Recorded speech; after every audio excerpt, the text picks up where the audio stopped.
हाँ मित्रों, प्रत्येक रविवार को 11 बजे हम आप किसी भी सामाजिक विषय पर रूबरू होते हैं, प्रश्नोत्तर करते हैं। यह क्रम करीब 1 वर्ष से चल रहा है। बीच में कोरोना के कारण 2 सप्ताह हम लोगों को लॉकडाउन में रहना पड़ रहा है और इसलिए ये कार्यक्रम स्थगित रहा। आज से हम लोग इस कार्यक्रम को फिर से प्रारंभ कर रहे हैं। आज रविवार है और 11 बजे हम अपनी चर्चा प्रारंभ करेंगे। आज का विषय ये है कि दुनिया में इस्लाम और साम्यवाद का गठजोड़ कितना माने समस्या के रूप में सामने आ गया है। इसका समाधान क्या है, भारत इसमें कहाँ पहल कर सकता है और हम इसमें क्या कर सकते हैं, कहाँ हम गलत दिशा में जा रहे हैं, ये आज का विषय है। और आज मैं अपना विषय आपके सामने प्रस्तुत करूंगा। आप लोगों से निवेदन है कि आप सब लोग जो भी प्रश्न करेंगे उन प्रश्नों का भी उत्तर देने का हम प्रयास करेंगे और कोशिश करेंगे कि 1 घंटे से भी कम समय में 40-45 मिनट में हम इस चर्चा को समाप्त कर दें। वो देखिए, संगठन और संस्था में बहुत फर्क होता है। संगठन हमेशा जब भी बनता है तो मजबूतों से सुरक्षा के लिए बनता है और कमजोरों का शोषण करता है। संगठन अगर बना तो शोषण करेगा ही कमजोरों का, ये निश्चित है। दूसरी बात यह है कि संगठन हमेशा कमजोर लोग बनाते हैं मजबूतों के खिलाफ। संस्था जो बनती है वो मजबूत लोग बनाते हैं कमजोरों के पक्ष में। संस्था हमेशा मदद करती है, संगठन मदद नहीं करता है। संगठन में अपनत्व होता है, संस्था में न्याय होता है, संस्था में कर्तव्य होता है, संगठन में अधिकार होता है। चलिए, ये विषय बहुत लंबा है। अब हम लोग ये चर्चा करें कि कोई भी संगठन अगर धर्म के साथ जुड़ जाता है तो वो खतरनाक हो जाता है, और अगर कोई संगठन धर्म के साथ साथ राज्य के साथ भी जुड़ गया तो वो तो बेहद खतरनाक, माने शत्रु के समान मान लिया जाना चाहिए उसको। यदि हम इस तरह आकलन करें तो भारत में 3 संगठन वर्तमान में दिख रहे हैं। वैसे तो हजारों संगठन हैं, लेकिन इस आधार पर 3 संगठन दिख रहे हैं। एक है इस्लाम, एक है साम्यवाद और एक है आरएसएस। इन तीनों में अंतर है। साम्यवाद जो है वो धर्म के साथ नहीं जुड़ा। साम्यवाद हमेशा राज्य के साथ जुड़ा रहता है। दुनिया का यही स्थिति है। इस्लाम धर्म के साथ भी जुड़ता है और राज्य के साथ भी जुड़ता है, और संघ भी धर्म के साथ भी जुड़ता है और राज्य के साथ भी जुड़ता है। तो संघ और इस्लाम, इन दोनों का चरित्र करीब करीब एक है, लेकिन इन दोनों में एक फर्क भी है। संघ जो है वो इस्लाम के खिलाफ सक्रिय रहता है, मतलब प्रतिक्रिया है, सुरक्षा के लिए केवल है। अभी संघ किसी का शोषण नहीं कर पा रहा है। लेकिन इस्लाम हमेशा विस्तारवादी नीति पर चलता है। इस्लाम को किसी से सुरक्षा की आवश्यकता नहीं है। तो इस्लाम एक संगठन, माने मजबूत संगठन बन गया और वह सुरक्षा के नाम पर शोषण करने लग गया, और इसलिए इस्लाम विस्तारवादी नीति पर चलने लग गया। अब स्थिति ये आई कि दुनिया में तो साम्यवाद करीब करीब खत्म हो रहा है, भारत में कमजोर होने लग गया। तो साम्यवाद के सामने ये दिक्कत आई कि साम्यवाद अगर किसी का सहारा न ले तो साम्यवाद पूरी तरह नेस्तनाबूद हो जाएगा। फिर तो अब देखिए, साम्यवादियों और मुसलमानों में अंतर आपको एक और बता दें कि मुसलमान हमेशा नासमझ होगा और साम्यवादी हमेशा बुद्धिजीवी होगा। साम्यवादी चालाक होते हैं और मुसलमान को समझ लीजिए करीब करीब की मूर्ख ही होते हैं, वो मेरे दिमाग का। संघ वाले भी करीब करीब समझ लीजिए कि नासमझ होते हैं, उनको भी ज्यादा समझदारी नहीं होती है। लेकिन कम्युनिस्ट अगर कोई होगा तो कम्युनिस्ट एकदम से एक भी अगर होगा तो बहुत चालाक होगा। तो कम्युनिस्टों ने क्या किया कि अपनी बंदूक साम्यवादियों के कंधे पर रख दी। अब फायर करते हैं कम्युनिस्ट और कंधा रहता है मुसलमानों का। तो ये स्थिति भारत में खतरनाक बन गई। अब इस पर हम लोग विचार करें कि इसका समाधान हम लोग किस प्रकार से सोचें। अगर हम लोग चाहते हो, समझते हो कि सारे मुसलमानों को समुद्र में फेंक दिया जाए, तो दुनिया में मुसलमानों की संख्या तो हिंदुओं से ज्यादा है, तो ये संभव नहीं है। अगर दुनिया के सारे मुसलमान एक हो जाएंगे तब हम लोग क्या कर लेंगे। तो ये उचित भी नहीं है और मानवता के लिए भी खिलाफ है कि हम लोग हिंदू मुसलमान के आधार पर समाज को बंटवारा करें, क्योंकि सारे मुसलमान बुरे होते हैं ऐसा भी नहीं है, सारे हिंदू अच्छे होते हैं ऐसा भी नहीं है।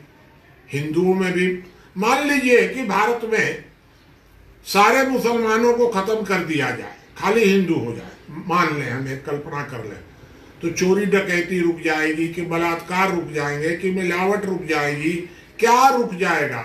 एक सांप्रदायिकता ही तो रुकेगी, बाकी तो सारे अपराध जस के तस रहेंगे। तो इसका मतलब कि ये समाधान नहीं है हिंदू मुसलमान का, और इसलिए इस मुद्दे पर हम लोगों को सोचना पड़ेगा। देखिए, ये लड़ाई शुरुआत तो भारत से ही होगी, क्योंकि इसके अलावा कोई लक्षण नहीं दिख रहा है।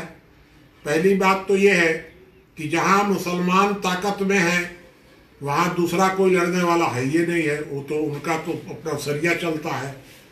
जहां मुसलमान कमजोर हैं उन देशों में वो लड़ेंगे ही नहीं, क्योंकि वो तो प्रतीक्षा करेंगे। भारत में मुसलमान न ताकतवर हैं न कमजोर हैं। भारत में अभी इनकी संख्या 13-14-15% है। जब इनकी संख्या अगर 30% हो जाएगी तब तो ये गुलाम बना लेंगे, लेकिन अभी वो गुलाम बनाने की स्थिति भी नहीं है और हार मानने को तैयार नहीं है। क्यों नहीं हार मानने को तैयार है?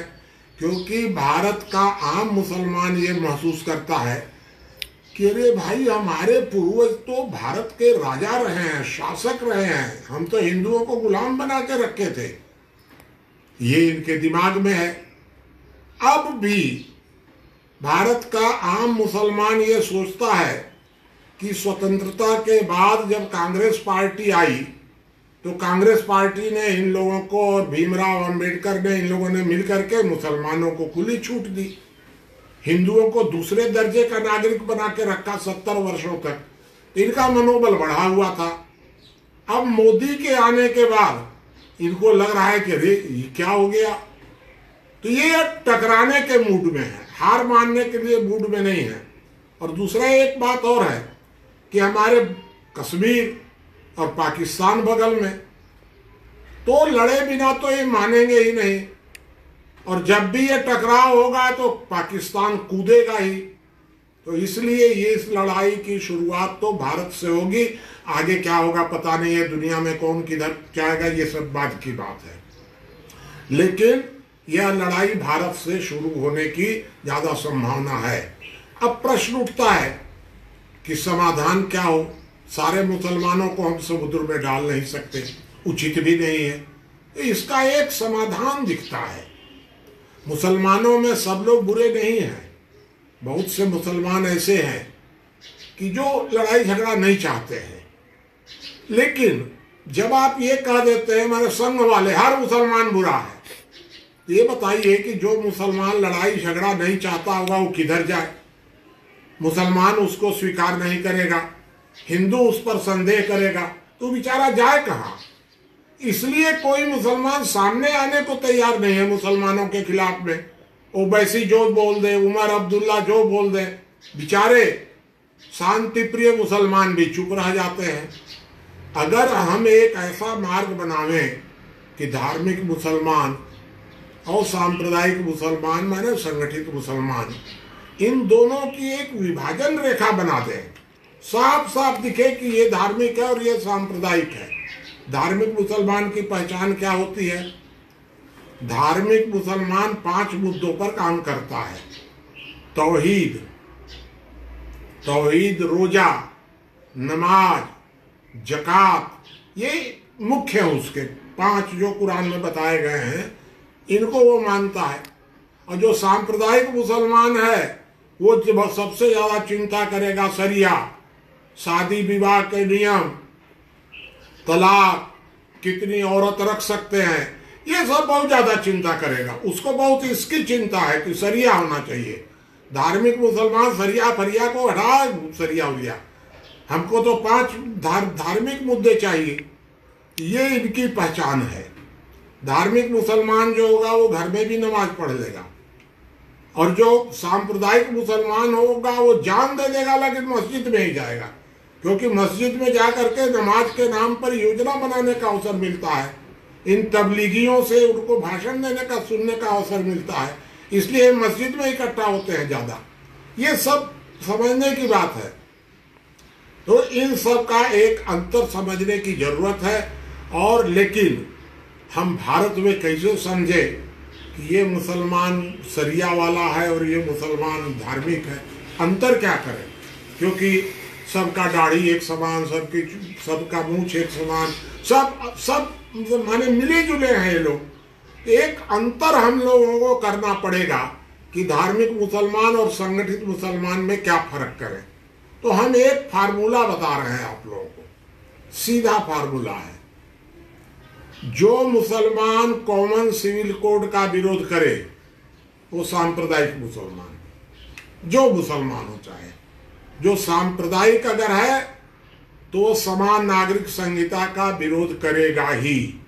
और जो मुसलमान माने कॉमन सिविल कोड का समर्थन करे उसको धार्मिक मान लीजिए। वर्तमान समय में एक पहचान बना ले हम, कॉमन सिविल कोड।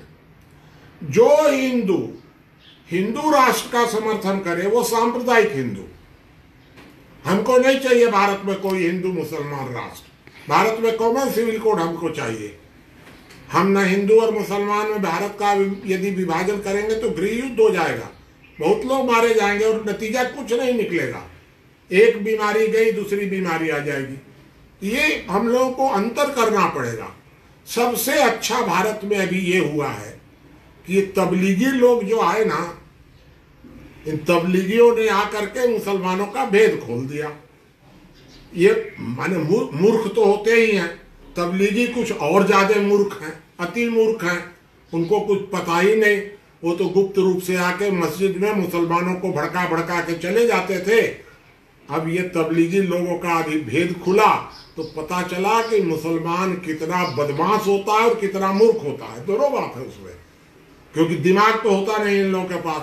कहीं भी थूक रहे हैं, कहीं भी कुछ कर रहे हैं, कहीं भी लड़ाई झगड़ा कर रहे हैं, क्योंकि अति मूर्ख हैं। ये एक स्थिति है। तो तबलीगियों ने भेद खोल के रख दिया मुसलमानों का, और अब भेद खोल के रख दिया तो आसान हो गया। जैसे सांप होता है ना, बिल के अंदर रहता है, पता नहीं चलता है कौन सा सांप है।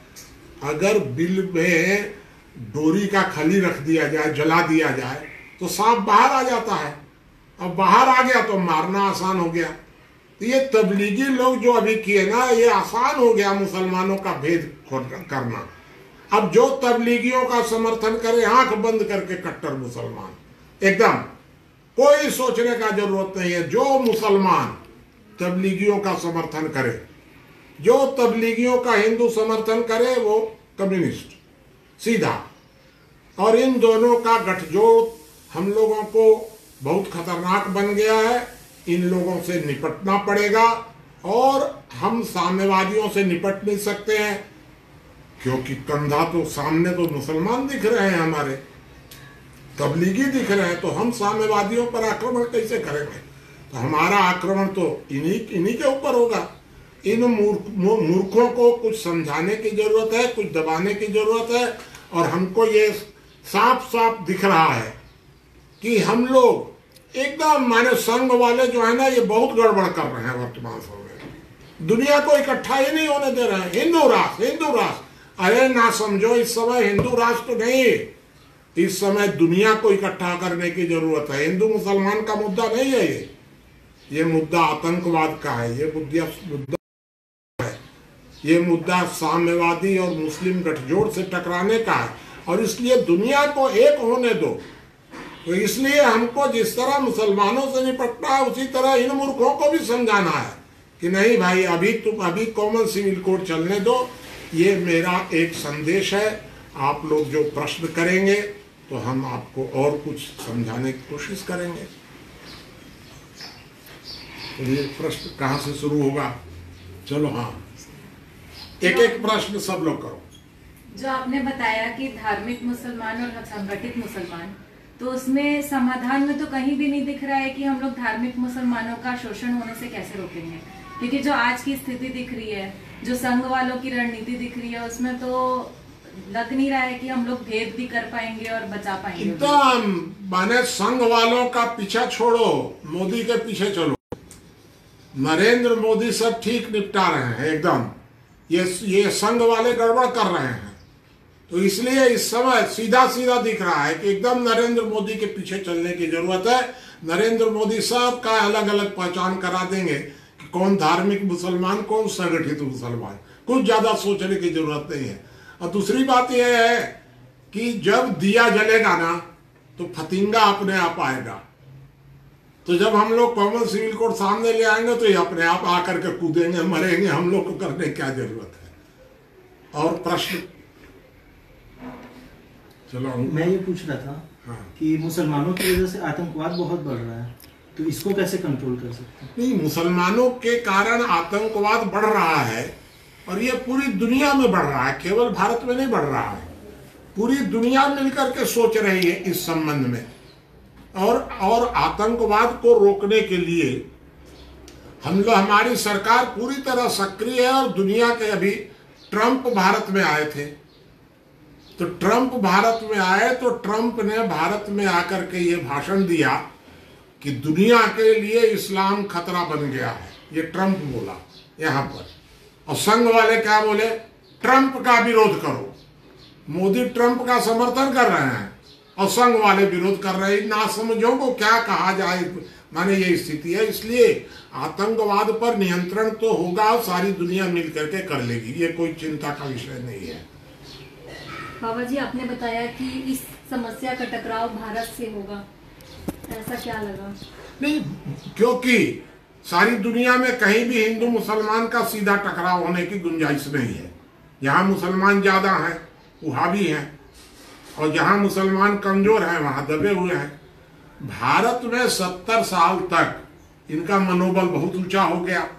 हमारी सरकार, कांग्रेस सरकार, माने नेहरू जी वगैरह और ये अम्बेडकर वगैरह, ये लोग हिंदुओं के खिलाफ षड्यंत्र करते रह गए, मुसलमानों को बढ़ाते रह गए। हिंदू कोड बिल क्या है? हिंदू कोड बिल मुसलमानों का बहुमत बनाने का षड्यंत्र है और कुछ नहीं है। तो इसलिए इन लोगों का मनोबल बढ़ा रहा। अब इन लोगों को लग रहा है कि कहीं गड़बड़ ना हो जाए, तो इसलिए ये लोग टकराना चाहते हैं।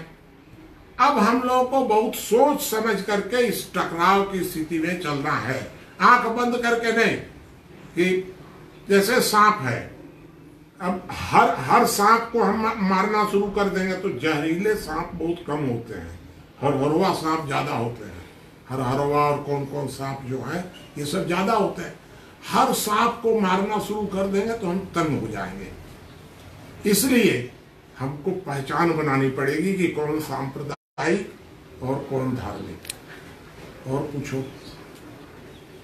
जो भारत में जो साम्यवादियों का जो समूह है, उनकी पहचान कैसे होगी? वो लोग कौन है, मैं तो ये भी नहीं समझ रही। साम्यवादी जो होते हैं वो बहुत चालाक होते हैं। हाँ। तो वर्तमान समय में ये मान लो कि जो तबलीगियों का हिंदू समर्थन करे उसको साम्यवादी मान लो। ये साम्यवाद कांग्रेस से सब जुटा जुटा है, लेकिन कांग्रेसी अब धीरे धीरे किनारे हो जाएंगे। कम्युनिस्ट जो वर्तमान समय में कट्टरवादी मुसलमानों का समर्थन करे, मान समझ लो कि ये साम्यवादी है, क्योंकि साम्यवादियों के अलावा भारत में कोई भी कट्टरवाद का समर्थन करने वाला नहीं है। जो नक्सलवाद का समर्थन करे समझ लो कि वो साम्यवादी है, क्योंकि साम्यवादी हमेशा नक्सलवाद का समर्थन करेंगे, आतंकवाद का समर्थन करेंगे। साम्यवादी हैं वो लोग। एक पहचान बना लो अपने दिमाग में। सीधा कोई देख के तो हम पहचान नहीं सकते कि ये साम्यवादी है कि नहीं है। कम्युनिस्ट कौन है? कम्युनिस्ट ही को, कम्युनिस्ट माने अंग्रेजी शब्द हो गया, और साम्यवादी और कम्युनिस्ट एक ही शब्द है। और पूछो। और इन लोगों की मात्रा कितनी है, क्योंकि प्रभाव तो बहुत है। बहुत कम। साम्यवादियों की मात्रा तो बहुत कम, गिनी चुनी रहती है। साम्यवादी माने अभी हम अंबिकापुर में हैं, अंबिकापुर में तो ये 4 होंगे। जिस तरह सांप होते हैं ना, सांप जहरीला तो 2-4 होते हैं, लेकिन सांप तो सैकड़ों दिखते हैं, हजारों दिखते हैं। उसी तरह इनकी संख्या बहुत कम है। मुसलमान की बात जब आती है तो सारे मुसलमान एक हो जाते हैं। सारे अलग अलग करने से कैसे होगा मुसलमानों को? हर मुसलमान एक है। हाँ, ये बात सही है कि सारे मुसलमान अभी एक दिखते हैं, क्योंकि कहाँ जाए दिखने में नहीं होते हैं। ऐसे भी हिंदू मुसलमान की बात अगर आएगी तो सब एक हो जाते हैं। ये बात सही है, यह बात सही है कि अच्छा सारे मुसलमान भी मतलब एकदम मुसलमान का साथ ही देगा। मैं इससे सहमत हूँ कि वर्तमान समय में सारे मुसलमान एक हो जाते हैं, क्योंकि हम कभी मुसलमानों पर विश्वास ही नहीं कर पा रहे हैं अभी। लेकिन जब हम धीरे धीरे एक को पहचानेंगे कि ये भाई, अब ये सोचो कि तुम लोग नामे नहीं जानती होगी कि अहमदिया मुसलमान कौन होता है। अहमदिया मुसलमान भारत में 10 लाख हैं, और इनको मुसलमान नहीं मानते हैं मुसलमान लोग। अब मुसलमान तो अहमदिया लोगों को मुसलमान नहीं मानते हैं। दुनिया में कई करोड़ हैं अहमदिया मुसलमान। तो पाकिस्तान जो सूफी होते हैं, नहीं, सूफी अलग होते हैं। सूफी शांति प्रिय होते हैं। अहमदिया लोग जो हैं वो मुसलमानों के यानी थोड़ा सा अलग हैं, लेकिन मुसलमान उनको नहीं मानता है। मुसलमान अहमदिया लोगों को घृणा करता है। हम लोग अगर अहमदिया लोगों को पहचानना शुरू कर दें, आओ भाई तुम हमारे भाई हो, तुम मुसलमान नहीं हो। पाकिस्तान में अहमदिया लोगों को एकदम से माने बहिष्कृत किया हुआ है। तो जब मुसलमान उनको बाइकाट करता है तो हम लोगों को उनको जोड़ना चाहिए। लेकिन अब हम जानते ही नहीं, हम सब मुसलमान एक का अगर मान लेंगे तो फिर समाधान कैसे होगा? तो मुसलमान इकट्ठा ना हो तो कहाँ जाए? हम उसको अपने घर में आने नहीं देंगे, हम उससे संबंध रखेंगे नहीं, तो मजबूरी में इकट्ठा हो जाता है। ये मोटी मोटी बात है। क्योंकि कुछ तरीके से तो हम लोग वैसा ही करना चाह रहे हैं जैसा पाकिस्तान हिंदुओं के साथ। हाँ, उसी तरह से हम लोग कर रहे हैं ना। हाँ। क्योंकि अगर हम लोग अपने तरफ से छांटते जाएंगे तो उधर जुड़ते जाएंगे। ये मोटी मोटी बात है। जैसे अगर हम लोग आदिवासी और हरिजनों के साथ अगर कड़ा व्यवहार रखेंगे तो मुसलमानों के साथ जुड़ते जाएंगे। ये है ना। तो इन सब बातों पर हम लोग को समझना तो पड़ेगा। और कोई प्रश्न कोई हो तो बताओ, किसी के दिमाग में कोई सवाल हो। बाबा जी, आपने जो इसमें समाधान बताया है दो, तो उसमें क्या रुकावटें आ सकती हैं? उसमें एक रुकावट तो संघ है, सबसे बड़ी रुकावट। जब किसी एक बात ये बता कि एक सांप को मारने के लिए 5 आदमी को इकट्ठा होने की जरूरत है। हम लोगों को 5 नहीं इकट्ठा होंगे तो मार नहीं सकेंगे उस सांप को। अब 5 इकट्ठा होने की जरूरत है। उसमें एक ईसाई है, एक कोई सिख है, एक कोई दूसरे धर्म का मानने वाला है, एक कोई कांग्रेसी है। अब 5 को इकट्ठा करना है तो संघ वाले कहेंगे हिंदू राष्ट्र। 5 इकट्ठा होंगे नहीं, तो जब 5 इकट्ठा नहीं होंगे तो सांप मर भी नहीं करेगा। इसलिए सबसे बड़ी बाधा वो है कि जो वर्तमान समय में दुनिया को एकजुट नहीं होने दे रहे हैं। अब इसलिए संघ वालों को समझाने की जरूरत है कि मोदी के पीछे चलो, आंख बंद करके चलो, सही हो चाहे गलत हो, संघ वालों को कोई अभी वर्तमान समय में सबसे बड़ी समस्या संघ वाले हैं। यही लोग 1947 के पहले भारत का विभाजन हुआ, संघ की गलती से विभाजन हुआ, उसमें विभाजन भी संघ की गलती से हुआ। फिर एक विभाजन 70 साल के बाद होने की नौबत है। आसाम उधर माने चल रहा है, बंगाल उधर चल रहा है। इसलिए संघ के नेतृत्व में इसका समाधान नहीं हो सकेगा, इसका समाधान मोदी के नेतृत्व में होगा। और जो संघ वाले कहते हैं कि ईसाई लोग धर्म परिवर्तन करवा रहे हैं, वो चिंता का विषय है। करने दो ना, ईसाई लोग धर्म परिवर्तन करा रहे हैं तो बाद में निपटा जाएगा। अभी वो चिंता का विषय अभी कोई चिंता, अभी चिंता का केवल दुनिया के सामने सबसे बड़ी चिंता है इस समय साम्यवादी इस्लामिक गठजोड़, क्योंकि ये लोग आतंकवाद का सहारा ले रहे हैं। ईसाई लोग कोई आतंकवाद का तो सहारा नहीं ले रहे हैं। आप आदिवासियों को कहेंगे दूर रहो, ईसाई उनको कहता है लाओ आओ हम तुमको पढ़ाते हैं। तो इसमें क्या, मैं तो नहीं समझा कि ईसाई कहाँ गड़बड़ है। इसमें कोई वो मारपीट तो नहीं कर रहे हैं, लेकिन इस्लाम जो है वो आतंकवाद का सहारा ले रहा है, इसलिए खतरनाक है। शांति से समझावे, अगर कोई धर्म परिवर्तन करता है करे, हम लोग क्या लेना देना उसमें, शांति के साथ। ये मोटी मोटी बात है।